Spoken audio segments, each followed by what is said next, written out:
आप सबको मेरा नमस्कार। मैं इस वीडियो में हमारे आसपास जो डेली एक्टिविटी होती है, जो घटनाएं घटती है, उनमें से एक के बारे में बताने जा रहा हूँ। तो क्या होता है कि हमारे आसपास कुछ भी होता रहता है, ठीक है, हम उस पर ध्यान नहीं देते कि क्यों हो रहा है, कैसे हो रहा है। हम सोचते हैं यार ये तो डेली होता है, होता ही रहेगा, इसमें क्या ध्यान देना है ना। मैं इसलिए बता रहा हूँ क्योंकि हमारे पास कुछ ऐसे कैडेट होते हैं, उनको अपना डिस्ट्रिक्ट नहीं पता होता, जो कौन से डिस्ट्रिक्ट में रह रहे हैं। यहाँ पे बचपन से यहाँ पे चंडीगढ़ में रह रहे हैं, लेकिन उनको ये नहीं पता कि ट्राई सिटी में कौन सी सिटी आती हैं। ये है, ठीक है। तो लेकिन हम उनसे पूछते रहते हैं, हम उनको बोलते रहते हैं भाई ये बताओ ये बताओ। तो उन्हीं में से एक एक्टिविटी ऐसी होती है हमारे डेली लाइफ में, जिसके बारे में हम इस वीडियो में बात करेंगे।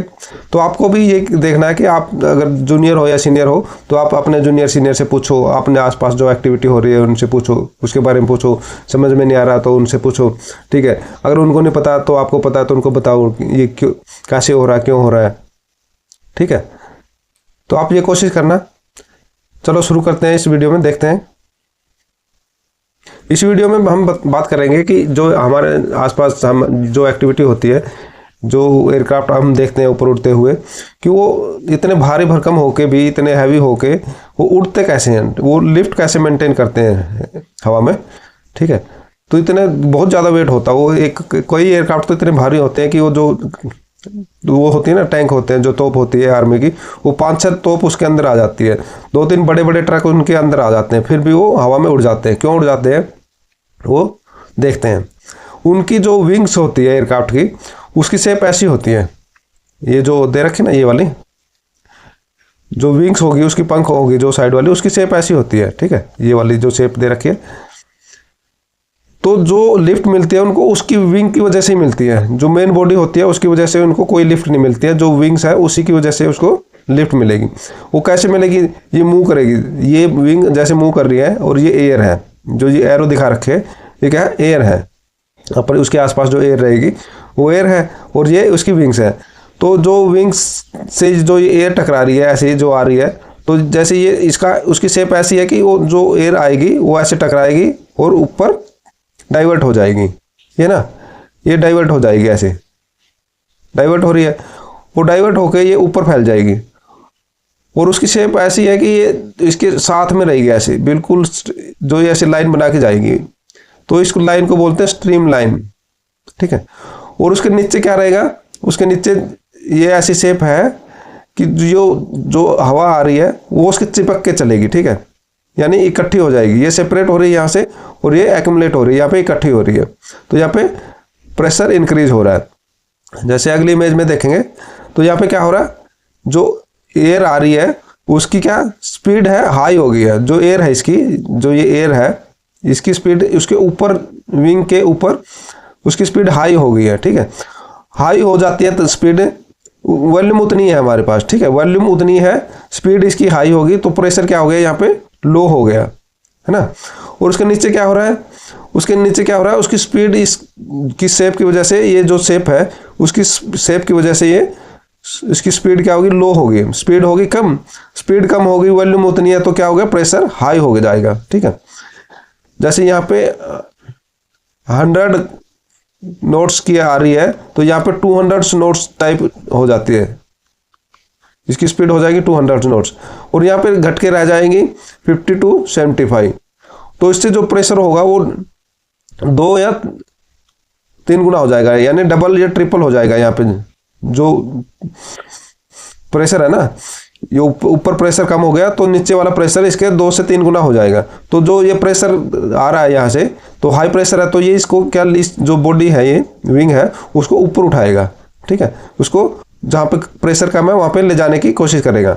उसी से ये लिफ्ट मेंटेन रहती है, बस यही रीज़न है उसका कि ये लिफ्ट प्रोड्यूस होती है। ये जो शेप होती है, ये विंग है, उसमें पूरे में ऐसी शेप होती है, ये दिखा रखी है ना ये। और किसी किसी में ये यहाँ पे जैसे अलग शेप आ गई, आजकल जो एयरक्राफ्ट आ रहे हैं उसमें ये मान लो यहाँ पे मेन बॉडी है, ठीक है, यहाँ पे अलग शेप आ गई है और यहाँ पे अलग शेप आ गई है। तो डिजाइन उसका ऐसा होने लगा कि ये अलग अलग शेप आती है, वो भी ताकि जो एयर आ रही है वो टर्बुलेंस ना बनाए, तो अलग अलग जगह पे उसकी शेप अलग अलग बना दी है, ताकि लिफ्ट हर जगह लिफ्ट मेंटेन रहे। यहाँ भी लिफ्ट ज़्यादा रही, यहाँ भी लिफ्ट ज़्यादा रही, यहाँ भी लिफ्ट ज़्यादा रही। कुछ ना कुछ तो एक्सपेरिमेंट होते रहते हैं, ठीक है।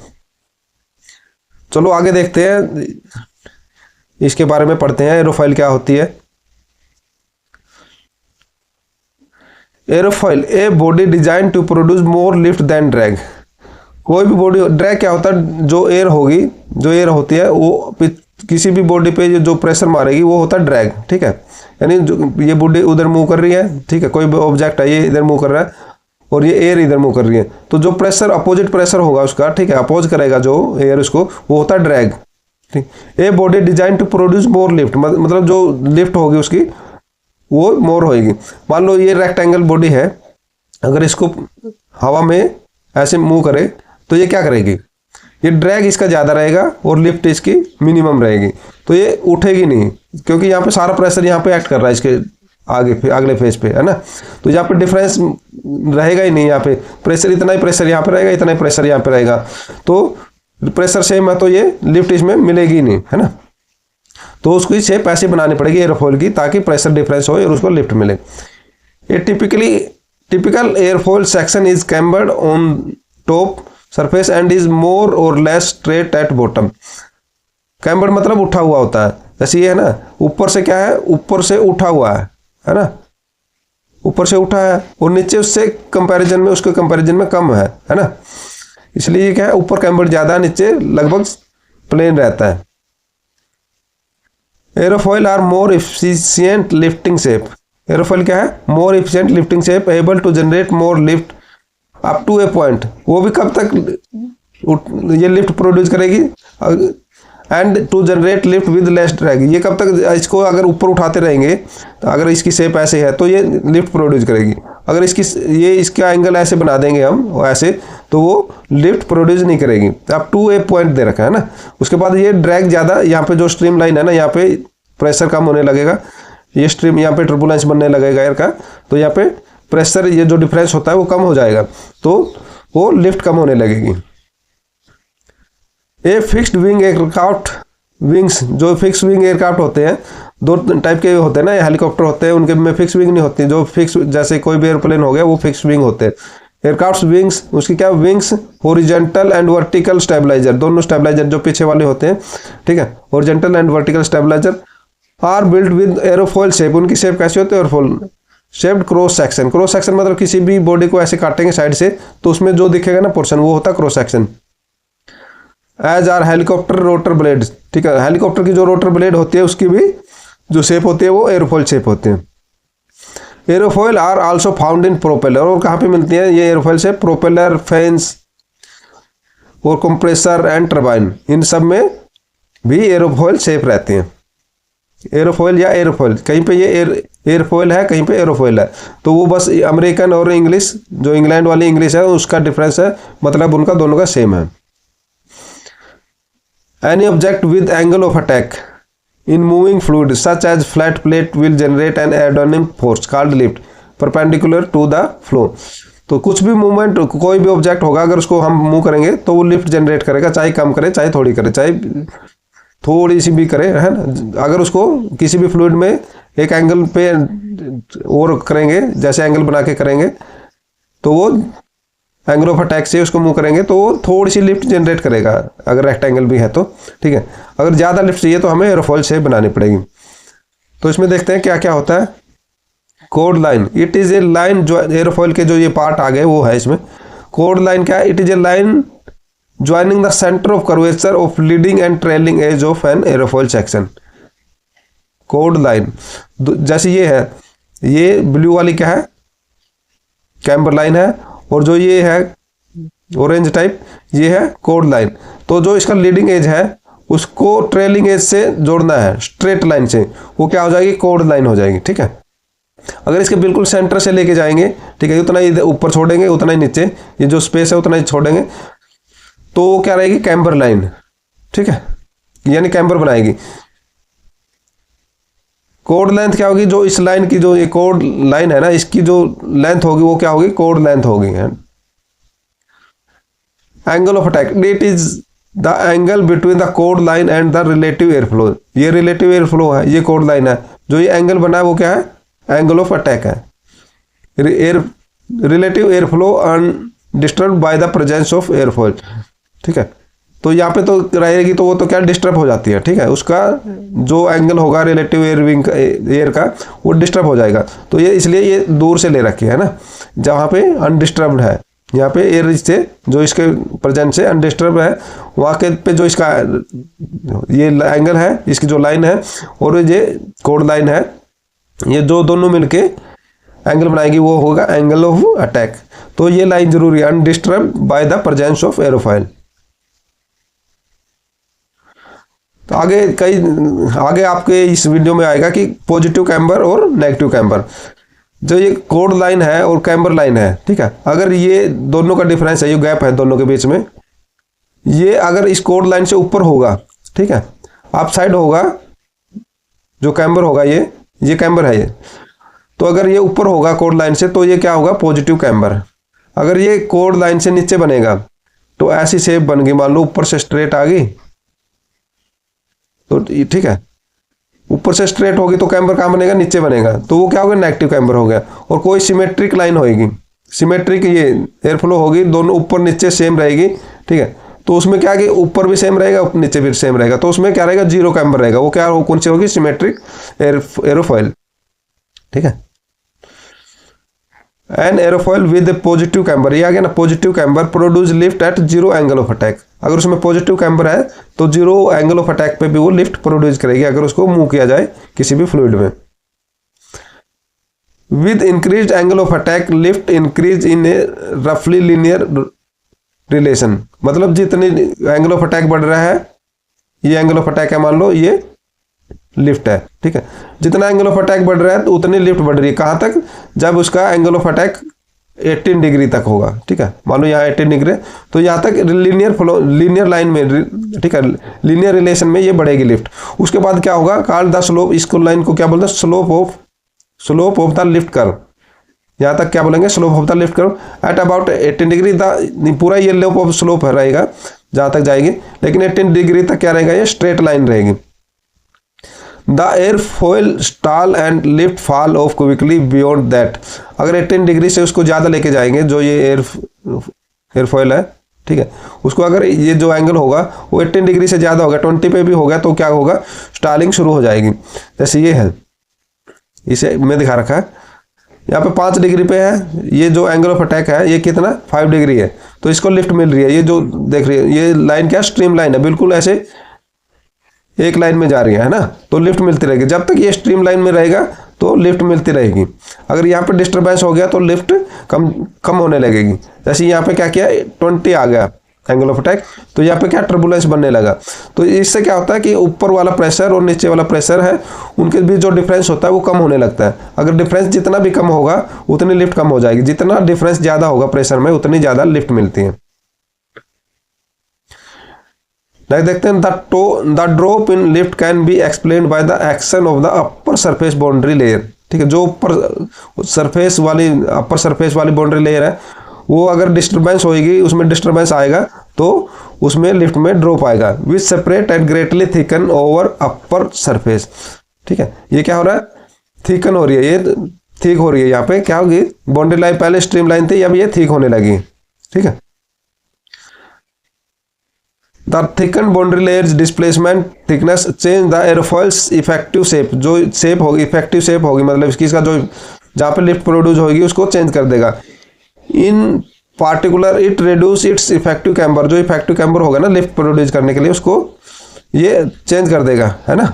विच modify the overall flow field so as to reduce the circulation and the lift. तो जो ये एयर सर्कुलेट हो रही है यहाँ पे चेंज हो गया, और यहाँ पे क्या हो गया, ज़्यादा प्रेशर हो गया, ठीक है, और यहाँ पे भी तो या तो प्रेशर था, ये दोनों प्रेशर लगभग इनका जो डिफरेंस है वो कम हो गया है, तो ये लिफ्ट कम हो जाएगी। The thicker boundary layer also cause a large increase in pressure drag, तो उससे जो प्रेशर ड्रैग पैदा होगी, इससे क्या होगा, ड्रैग पैदा होगी, फिर ये है ना, ये इसका ऑब्स्ट्रक्शन करने लगेगा इसमें, है ना, तो इससे जो ड्रैग पैदा होगी वो कौन सी होगी, प्रेशर ड्रैग होगी।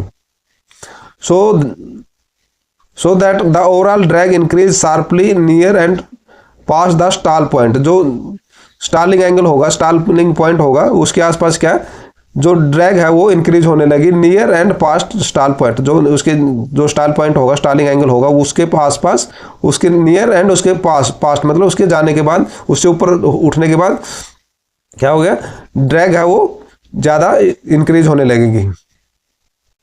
नेक्स्ट देखते हैं, airfoil design is a major facet of aerodynamics. मतलब जो एयरफॉयल है वो एरोडायनेमिक्स का मेजर क्या है, फेसेट है, मतलब पहलू, जो हिंदी में क्या बोलते हैं इसको, पहलू। ठीक है, ये क्या मेजर पहलू है। वेरियस एयरफॉयल सर्व डिफरेंट फ्लाइट रेजिम्स, यानी जो अलग अलग टाइप की एयरफॉयल होती है उनका अलग अलग पर्पज होता है, अलग अलग उनका एरिया होता है। ठीक है, चलो देखते हैं कैसे है।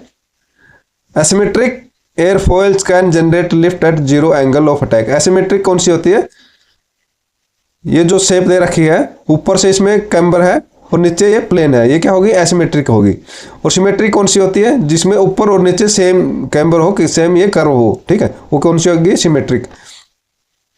तो ये जो एसिमेट्रिक होती है वो क्या है, जीरो एंगल ऑफ अटैक पे भी ये लिफ्ट जनरेट करेगी। ठीक है, और जो सिमेट्रिक होती है, सिमेट्रिक एयरफॉयल में better suit frequent inverted flight as in aerobatic airplane. जो एरोबेटिक एयरप्लेन होते हैं, जो इन्वर्टेड फ्लाइंग करते हैं, उल्टे हो जाते हैं फ्लाइट के टाइम पे, है ना, तो उनमें क्या कि उल्टा होने, अगर सिमेट्रिक वाला जो ये एसिमेट्रिक वाला एरोबेटिक करेगा, अगर इन्वर्टेड फ्लाइंग करेगा तो उसमें लिफ्ट नहीं मिलेगी। लेकिन सिमेट्रिक वाला चाहे उल्टा उड़े चाहे कैसा भी उड़े, सीधा उड़े, उसको लिफ्ट मिलेगी ही। ठीक है, भले ही कम मिले लेकिन उसको दोनों टाइप पे लिफ्ट मिलेगी। ठीक है, in the region of aileron and near a wing tip. ठीक है, विंग टिप के पास जो है, जहाँ पे एलरोन होती है वहाँ पे क्या symmetric airfoil can be used. Symmetric airfoil को यूज कर सकते हैं सिर्फ कहाँ पे, विंग टिप के पास में, जैसे ये पूरी विंग होती है। ठीक है, तो जो इसके पास है, जो टिप है ये, ठीक है, उसके पास में हम क्या सिमेट्रिक यूज कर सकते हैं। क्यों, क्योंकि यहाँ पे प्रेशर ज़्यादा होता है, यहाँ पे प्रेशर कम होता है। अगर ये ज़्यादा डिफरेंस हो गया तो ये क्या है, टर्बुलेंस बनेगा। ठीक है, यहाँ पे स्पिन स्टाल हो सकता है। तो अगर ये यहाँ पे सिमेट्रिक हो गया, ठीक है, यहाँ पे जो है वो सिमेट्रिक रहेगा एयरफॉयल, तो क्या रहेगा, प्रेशर यहाँ पे डिफरेंस कम होएगा और वहाँ पे स्पिन स्टाल होने का चांस कम रहेगा। तो क्या है, use to increase the angle of range of angle of attack to avoid spin stall. मतलब एंगल ऑफ अटैक बढ़ाने पर भी यहाँ पे क्या स्पिन स्टाल नहीं होगा अगर ये सिमेट्रिक होगी तो। ठीक है, thus a large range of angle can be used without boundary layer separation. Subsonic airfoil have a round leading edge which is naturally insensitive to the angle of attack. जो subsonic होती है वो कौन सी होगी, सिमेट्रिक टाइप रहेगी। जैसे ये दिखा रखा है इसमें, इसमें क्या लो कैम्बर है, जो इसका कैम्बर है वो कम है, लो ड्रैग, इसमें जितना ज़्यादा कैम्बर होगा उतना ज़्यादा ड्रैग पैदा होता है। ठीक है, तो लो कैम्बर है तो लो ड्रैग रहेगा। तो इसमें लो ड्रैग जो इस टाइप की शेप रहती है, मैक्सिमम फाइटर में रहती है ये, तो ये क्या हाई स्पीड एयरक्राफ्ट होते हैं ना, उनमें ज़्यादा यूज होती है, क्योंकि ये थिन विंग होते हैं, कैम्बर इनका कम होता है। डीप कैम्बर मतलब इनका कैम्बर ज़्यादा है, ये ज़्यादा मोटी रहती है। डीप कैम्बर हाई लिफ्ट, लेकिन इनमें क्या रहता है, लिफ्ट बहुत हाई रहती है इसके कंपैरिजन में। ये लो स्पीड में भी हाई लिफ्ट देती है। लो स्पीड, ये स्पीड है, थिक विंग रहेगी, लो इनकी स्पीड रहेगी। ठीक है, क्योंकि लो स्पीड में ही ये लिफ्ट जनरेट कर देती है। नेक्स्ट है डीप कैम्बर, हाई लिफ्ट, लो स्पीड, थिन विंग। ये क्या कि थिन विंग कर रखी है इसके कंपैरिजन में। ठीक है, लेकिन ये जो लिफ्ट है, इसके जितनी ये लिफ्ट प्रोड्यूस करेगी उतनी लिफ्ट ये भी प्रोड्यूस करेगी, है ना। नेक्स्ट है लो लिफ्ट हाई ड्रैग, इस टाइप की ये कमी यूज होती है। ठीक है, बस ये डिजाइन के लिए है। ये लो लिफ्ट है इसमें और हाई ड्रैग है, रिफ्लेक्स ट्रेलिंग एज, ये ट्रेलिंग एज का है क्या, रिफ्लेक्स है, मुड़ा हुआ है। ठीक है, ये बहुत कम यूज होती है, मैक्सिमम फाइटर में ये होती है। ठीक है, और जो नॉर्मल एयरप्लेन होते हैं पैसेंजर वाले, उनमें इस टाइप की और इस टाइप की यूज होती है। सिमेट्रिक ये किस में होती है, जो ये एयर शो करते हैं, ठीक है, इन्वर्टेड फ्लाइंग करते हैं, उनके लिए ये सिमेट्रिक रहते हैं। Symmetric camber top and bottom, इनमें दोनों जगह ऊपर भी कैम्बर रहता है, नीचे भी। ठीक है, मतलब इनका कैम्बर जीरो रहता है, जीरो कैम्बर है। ये सारी क्या पॉजिटिव कैम्बर है इनमें। ठीक है, नेगेटिव कैम्बर वाले यूज नहीं करते हैं।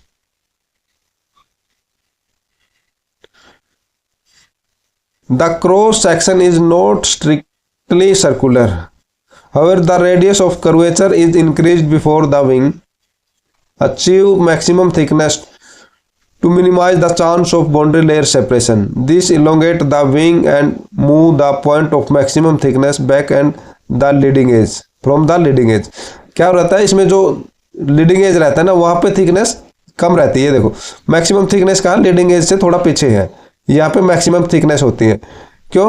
क्योंकि अगर यहाँ पे ज़्यादा थिकनेस कर दी तो ये जो बाउंड्री लेयर है वो यहीं पे सेपरेट होने लगेगी, ठीक है, यहीं से उठ जाएगी, तो क्या टर्बुलेंस बनेगा। और यहाँ पे क्या कि इस शेप में रखेंगे तो ये थोड़ी सी उठेगी, लेकिन यहाँ पे इसके साथ में रहेगी, चिपकी रहेगी इसके, ये स्ट्रीमलाइन फ्लो होगा इससे, ठीक है। इसलिए यहाँ क्या है, जो मैक्सिमम कैम्बर होगा वो कहाँ पे रहेगा, लीडिंग एज से थोड़ा पीछे रहता है। तो उससे क्या होगा, यहाँ पे सेपरेट हो जाएगी, यहाँ पे स्पीड इनकी बढ़ जाएगी, तो सेपरेट भी हो जाएगी, स्पीड भी इंक्रीज हो जाएगी, तो उससे क्या होगा, प्रेशर यहाँ पे लो हो जाएगा। और यहाँ पे क्या है, जैसे ये आएगी यहाँ पे रुक जाएगी, इनकी स्पीड कम हो जाएगी, यहाँ पे वॉल्यूम तो कांस्टेंट रहेगा लेकिन प्रेशर हाई होने लगेगा, ठीक है, क्योंकि इनकी वेलोसिटी या स्पीड कम हो रही है, तो यहाँ पे प्रेशर हाई हो जाएगा, तो ये ऊपर लिफ्ट मिल जाएगी इसको। Supersonic airfoils are much more angular in shape. जो सुपरसोनिक होगा, airfoil are much more angular in shape and can have a very sharp leading edge which is very sensitive to angle of attack. A supercritical airfoil has its maximum thickness close to the leading edge to have a lot of length to slowly soak the supersonic flow back to subsonic speed. जो ये होती है, ये जो इस type की wing होती है ना, ये होती है सुपरसोनिक विंग। इनमें मैक्सिमम जो लीडिंग जो थिकनेस होती है वो लीडिंग एज में रहती है, उसके बाद क्या है, ये पीछे पतली होने लगती है, ठीक है। जो सुपरसोनिक विंग होगी वो ऐसे रहती है। मैक्सिमम क्या है, कैम्बर कहाँ पर रहेगा, आगे लीडिंग एज में रहेगा, उसके बाद ये ऐसे टेम्पर्ड होने लगेगी, इस टाइप की रहती है। कैम्बर इसका ऐसे रहेगा, ठीक है। ये क्या, super critical airfoil has its maximum thickness close to the leading edge to have a lot of length to slowly soak the supersonic flow back to the subsonic speed, ठीक है। तो क्या सबसोनिक स्पीड में भी इससे क्या फायदा होगा, तो जब सबसोनिक स्पीड रहेगी ना, मतलब स्पीड भी कम रहेगी, तो यहाँ पे जो फ्लो होगा ना वो क्या हो जाएगा, सुपरसोनिक हो जाएगा। मतलब यहाँ पे जो एयर की स्पीड रहेगी ना वो सुपरसोनिक रहेगी, है ना। तो उससे क्या होगा, प्रेशर इंक्रीज हो रहा है तो लिफ्ट ज़्यादा इंक्रीज होगी, इसलिए ये इस टाइप का डिजाइन बना रखा है क्योंकि यहाँ की सेपरेट होकर यहाँ की स्पीड इंक्रीज हो जाए। Generally such transonic airfoil and also the supersonic airfoil have a low camber to reduce drag divergence, ठीक है। जितना ज़्यादा वो होगा ना कैम्बर, उतना ज़्यादा ड्रैग पैदा होता है, तो क्या होगा, उनका कैम्बर कम किया जाता है, have a low camber to reduce drag divergence, ठीक है। तो ड्रैग को कम करने के लिए उनका कैम्बर कम किया जाता है।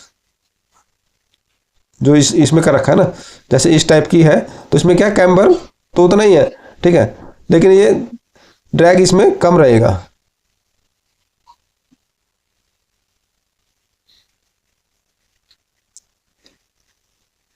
Modern aircraft wing may have different airfoil section along the wing span, each one optimized for condition in each section of the wing, ठीक है। जिसमें कुछ विंग पहले क्या होता था, सारी जो विंग है, पूरी से विंग है उसकी शेप सेम रहती थी, ठीक है, रूट से टिप तक की। आजकल क्या हो गया, रूट पे अलग हो गया, रूट पे क्या बना दी, रूट पे बना दी सुपरसोनिक की, ठीक है, और टिप पे क्या बना दी, सबसोनिक की। इस टाइप से विंग बनाने लगे हैं, ठीक है, यानी हाँ अलग अलग एरिया में अलग अलग इनका शेप बनाने लगे हैं विंग की। Movable high lift device flap and sometimes slats are fitted to airfoil on almost every aircraft। ये slats and flaps की अलग से वीडियो बना रखे हैं, आप वो देख सकते हो, ठीक है। तो ये क्या, मूवेबल हाई लिफ्ट डिवाइस, तो इनसे क्या होता है, लिफ्ट बढ़ती है। फ्लैप एंड स्लैट से क्या होता है, लिफ्ट इंक्रीज होती है, क्योंकि वो लो स्पीड में भी उतनी, ये जो स्लैट्स होती है वो यहाँ पे होती है आगे, ठीक है। तो क्या है, ये एंगल ऑफ अटैक को इंक्रीज करने के काम आती है, और जो फ्लैप होती है पीछे होती है तो वो कम स्पीड में भी ज्यादा लिफ्ट इंक्रीज करती है ना। A trailing edge flap act similarly to an aileron. Trailing edge flap act similar to an aileron, however it as opposed to an aileron can be retracted partially into the wing if not used। तो trailing edge flap कई में क्या है कि जो flap होती है और एलरोन होती है वो सेम ही बना देते हैं, ठीक है। तो उसको क्या ट्रेलिंग एज फ्लैप बना दिया, ठीक है। जो जिसको क्या बोलते हैं फ्लैप और उसमें एलरोन दोनों इकट्ठा कर देते हैं। जैसे छोटे एयरक्राफ्ट होते हैं माइक्रोलाइट टाइप, तो उसमें एलरोन और फ्लैप एक ही, तो उसको फ्लैपरोन बना देते हैं। तो उसमें कई एयरक्राफ्ट में क्या है कि वो जो फ्लैप होगी वो बाहर निकलेगी, ठीक है, बाहर निकलेगी, वो अंदर भी आ जाएगी, ठीक है। तो can be retracted partially into the wing if not used. इसमें ये एंगल ऑफ इंसिडेंस बता रखा है, एंगल ऑफ अटैक तो बता दिया था। एंगल ऑफ अटैक क्या होता है? Angle between air flow and code line.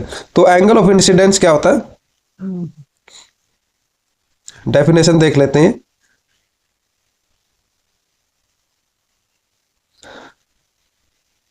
Angle of incidence the angle between the code line and the longitudinal axis of the aircraft, ठीक है। कोड लाइन तो विंग की होगी। कोड लाइन कहाँ पे होती है? विंग में। विंग के जो स्ट्रेट लाइन होती है लीडिंग एज से ट्रेलिंग एज के बीच में, वो क्या होती है? कोड लाइन, ठीक है। कोड लाइन और लॉन्गिट्यूडिनल एक्सिस। लॉन्गिट्यूडिनल एक्सिस कौन सी होती है? एयरक्राफ्ट की। एयरक्राफ्ट का लीडिंग एज और ट्रेलिंग एज, इन दोनों के बीच के जो स्ट्रेट लाइन होती है वो होती है लॉन्गिट्यूडिनल एक्सिस।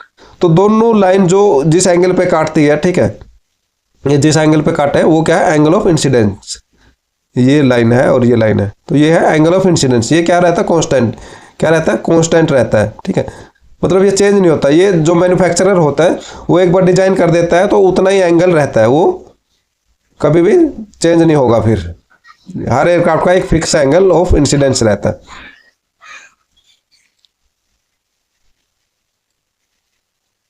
ये दिखा रखा है पॉजिटिव कैम्बर, जिसमें क्या जीरो कैम्बर है। ये पॉजिटिव कैम्बर है, ये नेगेटिव कैम्बर है। इसमें बता रखा है वर्टेक्स के बारे में, मतलब जो विंग टिप का यहाँ पे प्रेशर डिफरेंस रहता है, ठीक है। नीचे क्या है? हाई प्रेशर रहता है और ऊपर लो प्रेशर रहता है। तो एयर क्या होगी?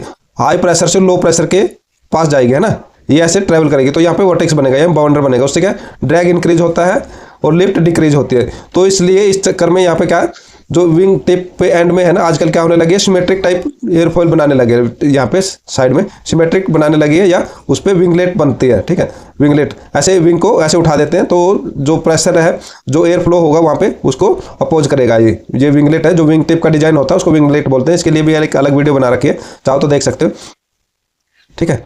ये थी आज की video. Thank you for watching.